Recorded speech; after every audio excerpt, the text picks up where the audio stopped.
एक रोटी। तीन व्यक्ति एक सिद्ध गुरु से दीक्षा प्राप्त कर वापस लौट रहे थे।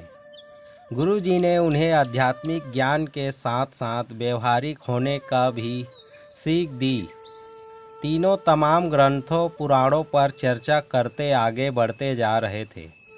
बहुत समय चलने के बाद उन्हें एहसास हुआ कि अब उन्हें कहीं विश्राम करना चाहिए और रात गुजर कर ही आगे बढ़ना चाहिए। वे एक जगह रुके और खाने की पोटली खोली, पर दुर्भाग्यवश उसमें एक ही रोटी बची थी। तीनों ने सोचा कि इसे बांट कर खाने से किसी की भी भूख नहीं मिटेगी। अच्छा होगा कि कोई एक ही इसे खा कर ले, पर एक व्यक्ति कौन हो ये पता कैसे चले। चूँकि आध्यात्मिक अनुभव कर लौट रहे थे, इसलिए तीनों ने तय किया कि इसका निर्णय वे भगवान पर छोड़ देंगे।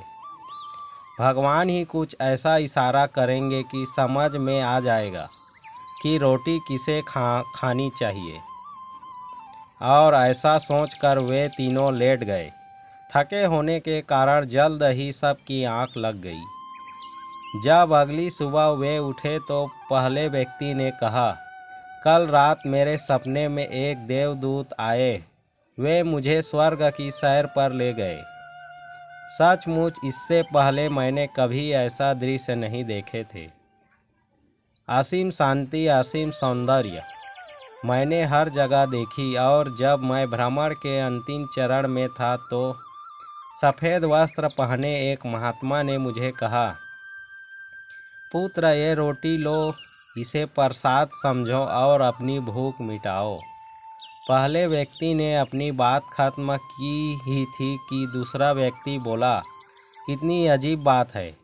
मैंने भी बिल्कुल ऐसा ही सपना देखा, और अंत में एक महात्मा ने मुझे स्पष्ट निर्देश दिए कि मैंने जीवन भर लोगों का भला किया है, इसलिए रोटी पर मेरा ही हक बनता है। उन दोनों की बातें सुनकर तीसरा व्यक्ति चुपचाप बैठा था। तुमने क्या सपना देखा? पहले व्यक्ति ने पूछा। मेरे सपने में कुछ भी नहीं था। मैं कहीं नहीं गया और न ही मुझे कोई महात्मा दिखे। लेकिन रात में जब एक बार मेरी नींद टूटी तो मैंने उठकर रोटी खा ली। अरे तुमने ये क्या किया? ऐसा करने से पहले तुमने हमें बताया क्यों नहीं? बाकी दोनों ने गुस्से से पूछा। कैसे बताता? तुम दोनों अपने अपने सपनों में इतने दूर चले गए थे। तीसरे व्यक्ति ने कहा, कल ही तो गुरुजी ने हमें बताया था कि आध्यात्मिक ज्ञान के साथ साथ व्यवहारिक ज्ञान का महत्व समझना चाहिए। मेरे मामले में भगवान ने जल्द ही मुझे संकेत दे दिया कि भूखों मरने से अच्छा है कि रोटी खा ली जाए, और मैंने वही किया।